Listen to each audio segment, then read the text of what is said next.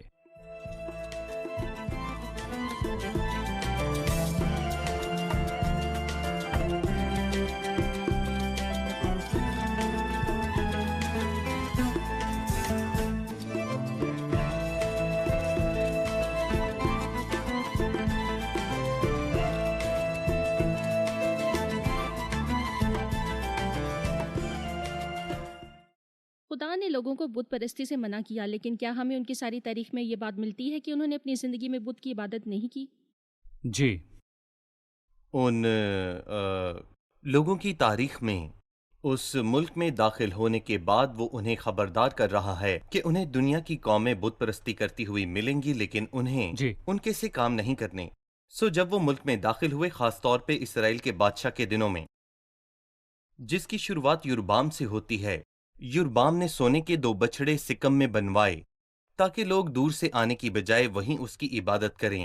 اے اسرائیل، یہ تمہارے دیوتا ہیں جو تم کو ملک مصر سے نکال لیکن لائے۔ اس کی جڑیں سلیمان کے وقتوں کی ہیں جب اس نے غیر معبودوں کے آگے چڑھاوے چڑھائے جو یقیناً اس کی بیویوں کے دیوتا تھے۔ جی، انہوں نے اس کے دل کو پھیر دیا، لیکن یہ ایک انفرادی معاملہ تھا جو اسے جی، بطور بادشاہ متعلق تھا، اور غیر معبود داخل ہوئے۔ وہ بادشاہی میں نظام بن گیا، وہ بادشاہی میں ایک قانونی طور نظام پر بن گیا، یوربام اور اس کے بیٹے نبات کے دنوں میں نظام بن گیا خاص طور پر دان اور بیر سبا کے شمالی ملک میں۔ اس کے بعد اسے جنوبی ملک میں منتقل کیا گیا اور وہ بڑھتا رہا۔ انہوں نے بال کی عبادت کی، انہوں نے ملکوم کی عبادت کی، افسوس انہوں نے پاس کے قوموں کے خداؤں کی عبادت کی، اور بت پرستی اس قوم میں زہر کی طرح پھیل گئی، اور زیادہ تر بادشاہوں کے دور میں خداوند سے پھر کے جب تک خداوند نے نبوکدنضر کو اسیری کے لیے نہ بھیجا، پہلے بابل کو اشوری لے انہیں گئے بت پرستی کے گہوارے میں تاکہ وہ بت پرستی کہ سے وہ اس سے نفرت نفرت کریں۔ کریں۔ بالکل صحیح، ٹھیک ہے، کیونکہ ان لوگوں نے خدا کے احکام کو نہیں مانا اور وہ اس گڑھے میں گرے جس سے خداوند نے انہیں خبردار کیا، یعنی بت پرستی۔ اس موضوع کے اختتام سے پہلے میں کچھ کہنا چاہتا ہوں۔ جب میں مسیحی دائرے میں سے بت پرستی کو گزرتے دیکھتا ہوں، کیونکہ کوئی بھی ایسی چیز غیر معبود ہے جو لوگوں کے لیے مقدس اور ان کے جذبات پر سوار ہے، لیکن ان بتوں اور تصاویر کو دیکھ کر بھی میرے دل میں درد اٹھتا ہے جو ہر طرف پھیل چکے ہیں، جنہیں لوگوں نے قدوسیت کا درجہ دے دیا ہے۔ لوگ ان تصاویر اور بتوں سے برکتیں لینے میں لگے ہیں۔ کیا یہ بت پرستی کی قسم نہیں؟ کچھ لوگ مجھ سے یہ کہتے ہیں کہ ہم خداوند سے دعا کرتے ہیں اور ہم آدھی رات تک اس کی مورتوں کے سامنے کھڑے رہے، وہ مورتوں کے آگے آدھی رات تک کھڑے رہے۔ دراصل ہمیں خبردار کرنے کی ضرورت ہے۔ میں صاف بات کروں گا، میں جانتا ہوں میں جو کہوں گا وہ سنا جائے گا، یہاں تک کہ آج کل کے گیت جو گائے جاتے ہیں انہیں ان صورتوں کے ساتھ پیش کیا جاتا ہے جو دیکھنے میں مسیحی ہوتی ہیں اور ان کی عزت اور احترام ہے۔ وہ صحیح نہیں جب آپ ایک صورت کو سامنے رکھ کر اسے مسیح کی صورت مانتا ہے اور ہم اس کے اثر کو جھٹلا بھی نہیں مطلب سکتے۔ کہ آپ پاور پوائنٹ کی تصاویر کی بات کر رہے جی ہیں؟ اس کی بات کر رہا ہوں جو سکرین پر صحیح۔ پیش کیا جاتا ہے۔ وہ گیتوں جی۔ کو بھی ایسے ہی ریکارڈ کرتے ہیں۔ یہ افسوسناک بات ہے، یہ خوفناک بات ہے، اور خدا نے ہمیں اس سے خبردار کیا۔ آج یہ موجود ہے، ہم دور جانا نہیں چاہتے، اس لیے یہ معاملہ چپ سے چل رہا ہے۔ ہمیں یہ خبر تک نہیں کہ اس میں اثر ہوتا ہے، ہم اس منظر میں سچائی کو نہیں دیکھتے، لیکن میں یہاں پر کہوں گا کہ ایسی کوئی ہم بات آج نہیں۔ اپنے سب دیکھنے والوں کے سامنے یہ بات کہتے ہیں کہ مسیحیت کا صورتوں یا مورتوں کے ساتھ کوئی بھی تعلق نہیں، نہ ہی لوگوں کی یا مقدسین کی صورتوں یا مسیح کے بتوں یا صورتوں سے۔ ان صورتوں کا تعلق ہرگز مسیحی ایمان سے نہیں ہے۔ مسیحیت اس سب سے آزاد ہے، بالکل آزاد ہے، اور یہ بت پرستی کا دروازہ ہے جو دل کو مسیح سے دور لے جاتا ہے۔ بالکل صحیح۔ ٹھیک ہے، کیونکہ باہر کے لوگ دیکھتے اور سوچتے ہیں کہ کیا مسیحیت میں بت پرستی ہے؟ اس کا بت پرستی سے کوئی تعلق نہیں، اور مسیحیت کا صورتوں سے بھی کوئی لینا دینا نہیں ہے۔ ہم کہتے ہیں کلام میں لکھا ہے کہ کلام خداوند ہمیں ہمیں ان بتاتا ہے۔ بتوں سے خبردار کرتا ہے جو دلوں کو پھیر دیں، اور خداوند ایسا کہہ رہا ہے۔ صحیح، شکریہ۔ 32ویں آیت میں وہ کہتا ہے، اور جب سے خدا نے انسان کو زمین پر پیدا کیا تب سے شروع کر کے ان گزرے ایام کا حال جو تجھ سے پہلے ہو چکے پوچھ، اور آسمان کے ایک سرے سے دوسرے سرے تک دریافت کر۔ اس نے چند سوالات کیے جس سے خدا کے لوگوں پر اس کی مہربانی ظاہر ہوتی ہے جن کے ساتھ وہ تھا۔ ہمیں ان کے متعلق بتائیے۔ ہم نے باب کی شروعات میں پڑھا، کیونکہ ایسی بڑی قوم کون ہے جن کا خدا اس قدر نزدیک ہو جیسے کہ خداوند ہمارا خدا ہے۔ صحیح۔ یہ پہلی مہربانی تھی، ایسا خدا جو بہت نزدیک ہے، جو ان کے ساتھ ساتھ چلتا ہے، اور پہلے باب میں بھی وہ اسی طرح ہمیں اٹھائے پھرتا ہے جیسے آدمی اپنے بیٹے کو۔ اس سے بڑی حیران کن بات کوئی نہیں۔ اس کے بعد اس نے کہا، اس نے ان سے بات کی اور ان کے نزدیک آیا، اور ایسا آس پاس کی کسی بھی قوم نے خدا کی آواز کو اس طرح نہیں سنا۔ کیا کبھی کسی قوم نے خدا کی آواز جیسے تو نے سنی، آگ میں سے آتی ہوئی بچی ہے؟ خدا کی آواز ہولناک ہے، مار ڈالتی ہے۔ کیا کبھی کوئی خدا کی آواز آتی ہوئی سن کر بچا ہے؟ اور اس کے بعد اس نے کہا، یہ خوبصورت بات ہے، نکلنے کا ارادہ کر کے امتحانوں اور نشانوں اور معجزوں اور جنگ اور زورآور ہاتھ اور بلند بازو اور ہولناک ماجرے کے وسیلے سے ان کو اپنی خاطر پر گندا کرنے کے لیے وہ کام کیے جو خداوند تمہارے خدا نے تمہاری آنکھوں کے سامنے مصر میں تمہارے لیے کیے۔ کیا کوئی ایسا خدا ہے جس نے اپنے لوگوں کو پانی کے بیچ سے نکالا ہو، جس نے ان کے آگے سمندر کو کھول دیا ہو؟ ایک طرف ان کے ساتھ تھا، دوسری طرف اس نے بات کی، اور تیسری طرف اس نے اپنے قوانین دیے، اور چوتھی جانب اس نے انہیں ان کی آنکھوں سے دکھایا کہ وہ کتنا عظیم اور قدرت والا خدا ہے۔ جب اس نے انہیں فرعون کی جو اسے رہا کیا، اس نے کہا، سب کچھ تجھے دکھایا گیا تاکہ تو جانے کہ خداوند ہی خدا ہے اور اس کے سوا اور کوئی ہے ہی نہیں۔ صحیح، یہ سب جس سے اور خدا پھر کی اس نے وحدانیت کہا، کا اظہار ہوا۔ بالکل، اس نے ایک کمال کی بات کہی، اس لیے نہیں کہ وہ اچھے تھے، نہ اس لیے کہ ان کے باپ دادا اچھے تھے۔ 37ویں آیت میں لکھا ہے کہ کیوں؟ اس نے کیونکہ محبت اسے رکھی۔ تیرے باپ دادا سے محبت تھی، اور اس لیے اس نے ان کے بعد ان کی نسل کو چن لیا۔ کیونکہ وہ فضل سے بھرا تھا، اس لیے نہیں کہ وہ اچھے تھے، اس لیے کیونکہ اس کی بنیاد فضل پر ہے۔ صحیح، شکریہ، ہم پروگرام کے اختتام پر پہنچ چکے ہیں۔ آئیے اب مہمانوں سے مل کر رائے جانتے ہیں۔ آج کے پروگرام سے آپ نے کیا سیکھا؟ ہم نے سیکھا کہ سنجیدہ دعا الفاظ کو بیجا طور پر دہرانا نہیں ہے، بلکہ دعا میں ایک الہی رہنمائی کی ضرورت ہے کہ ہمیں دعا کو جاری رکھیں اور مانگتے اور کھٹکھٹاتے رہیں، یا خداوند مجھ سے کہے گا۔ جو خداوند کو اپنی زندگی میں دیکھنا چاہتا ہے تو پاکیزگی کے سوا کوئی اور بات نہیں ہے، اور پاکیزگی کے بغیر خداوند کو کوئی نہ دیکھے گا۔ خدا کا کلام اور اس کے احکام معلومات نہیں، بلکہ یہ ایک الہی قانون ہے جس کے مطابق ہمیں جینا ہے۔ ٹھیک ہے، شکریہ ڈاکٹر احسام، بھائی آپ خدا کا آپ بھی کو شکریہ۔ برکت دے۔ عزیز ناظرین، جب خدا نے لوگوں پہ ان کے غیر معبودوں کے آگے ظاہر کیا کہ وہ الگ ہے اور اس کے جیسا کوئی اور نہیں، تو وہ ان پہ خدا کی قدرت، اس کی عظمت اور اس کی پاکیزگی کو عیاں کرنا چاہتا ہے، خدا کی وحدانیت اور اس کا سب سے جدا ہونا، تاکہ ان کے دل کسی اور معبود کی طرف نہ جھکیں۔ اس نے آیت نمبر 39 میں بات کو ختم کیا۔ بس آج کے دن تو جان لے اور اس بات کو اپنے دل میں جما لے کہ اوپر آسمان میں اور نیچے زمین پر خداوند ہی خدا ہے اور کوئی دوسرا نہیں۔ تو اس کے آئین اور احکام کو جو میں تجھ کو آج بتاتا ہوں ماننا، کہ تیرا اور تیرے بعد تیری اولاد کا بھلا ہو، اور ہمیشہ اس ملک میں جو خداوند تیرا خدا تجھ کو دیتا ہے تیری عمر دراز ہو۔ خدا کے احکامات کو سننا اور انہیں اپنے بچوں کو بتانا، اور اپنے بچوں کو بھی یہ سکھانا کہ خدا کے احکام کو سنیں اور مانیں۔ ان کے لیے بھلائی اور اس ملک میں ان کے لیے عمر کی درازی ہے جو خدا انہیں دیتا ہے۔ ہمیں خدا کی باتوں کا احترام کرنا چاہیے، ہمیں خدا کی باتوں کو اپنے دل میں رکھنا چاہیے، ہمیں کلام کی فرمانبرداری کرنی چاہیے، کیونکہ جو کلام کی تحقیر کرتا ہے اپنے آپ پر ہلاکت لاتا ہے۔ اگلے پروگرام میں پھر ملاقات ہوگی۔ خدا آپ سب کو برکت دے۔